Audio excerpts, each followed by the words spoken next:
Today, we're going to dive into a really fascinating blueprint for change. It's a model that tackles huge global issues not with just one solution, but with a whole interconnected network. It's all about connecting education, community action, and technology in this super powerful way. A potential path for creating real, lasting peace and progress. So let's break down how it all works. Okay, so here's our game plan. First, we'll get a handle on the integrated ecosystem that's really the heart of this thing. Then, we'll jump into the three pillars: the educational path, community in action, and innovation for impact. And to wrap it all up, we'll see how these three strands weave together to create something called the triple helix effect. So, what is this three pillars network? The best way to think about it is like a living, breathing ecosystem. It's not just three separate buckets of work. Nope. It's a system where each part absolutely needs the others to function. Education gives you the vision. Community action is what puts it into practice. And innovation, well, that provides the tools to make it all grow and actually succeed. All right, first up, the educational path. Look, any major change, especially when you're talking about a path to peace, has to be built on something solid. This pillar is that foundation. It's all about establishing the why, the shared knowledge and the clear ethical rules that guide every single thing that comes after. It's about getting everyone on the same page from the very start. And this educational foundation is incredibly broad. I mean, it goes from taking a deep dive into historical documents, like the Balfour Declaration Study Guide does to find a new basis for peace, all the way to designing a totally new resource-based economy with Epoch Nexus. The whole point is to create the shared library of knowledge that everyone can build on together. So what's the glue holding all these different ideas together? It's something called the PCRMI framework. You can think of it as the network's ethical operating system. It's a set of principles that make sure all these projects are actually helping people without, causing a whole new set of problems. And it's all built around one simple but powerful rule: do no harm. This is the moral compass for everything they do. So, the bottom line for this first pillar is pretty simple. You just can't build a lasting movement, let alone create lasting peace, if everyone isn't working from a shared truth.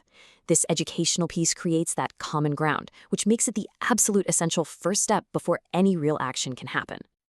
Okay, so once you've got that solid foundation of knowledge, where do you go?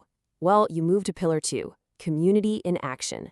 This is where theory hits the pavement. It's where all those big ideas get turned into real-world, grassroots movements.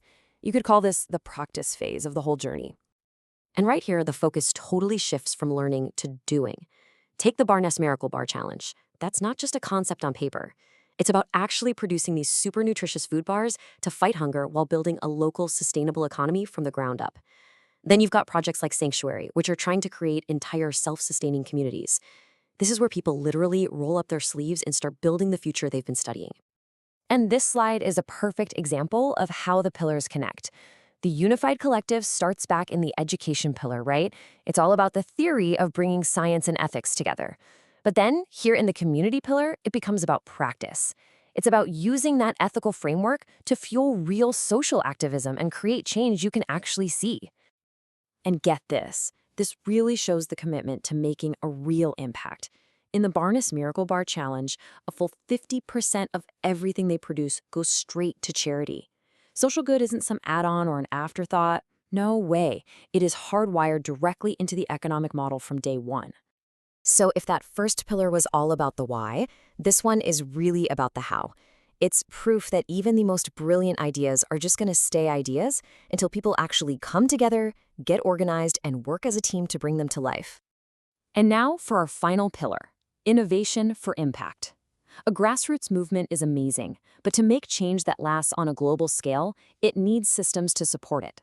This is where technology and smart investment come into play. You can think of this as the policy or the systems level part of the plan, the part that ensures long-term success.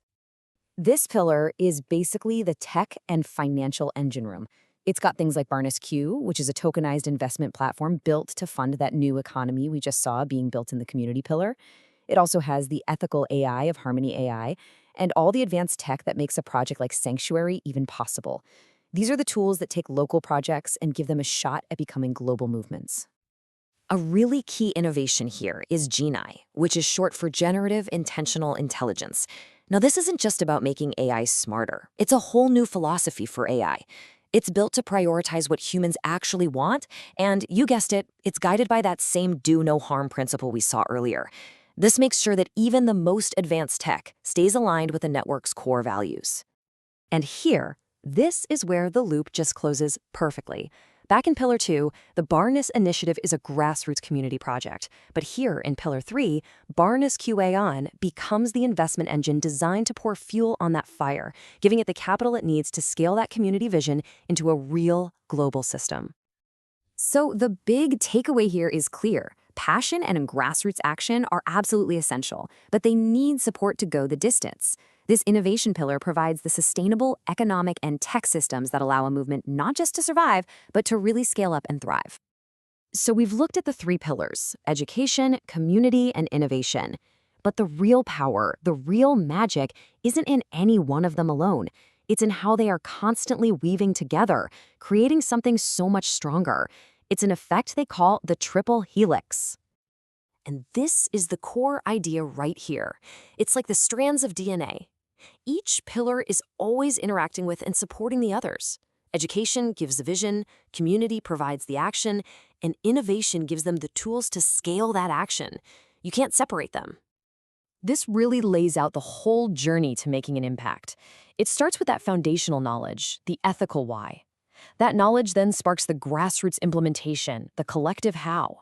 And finally, that action gets scaled up with the right systems, tools, and investment. It's a really powerful flow from a simple idea to a global impact. And we've seen these connections all through our breakdown, right?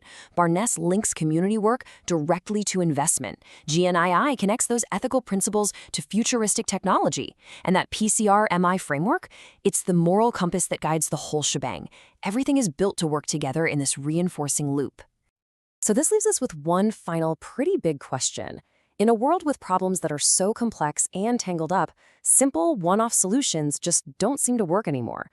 So is this kind of integrated triple helix model, one that combines knowledge, action, and the systems for success, is this the blueprint we actually need for the future? Something to think about.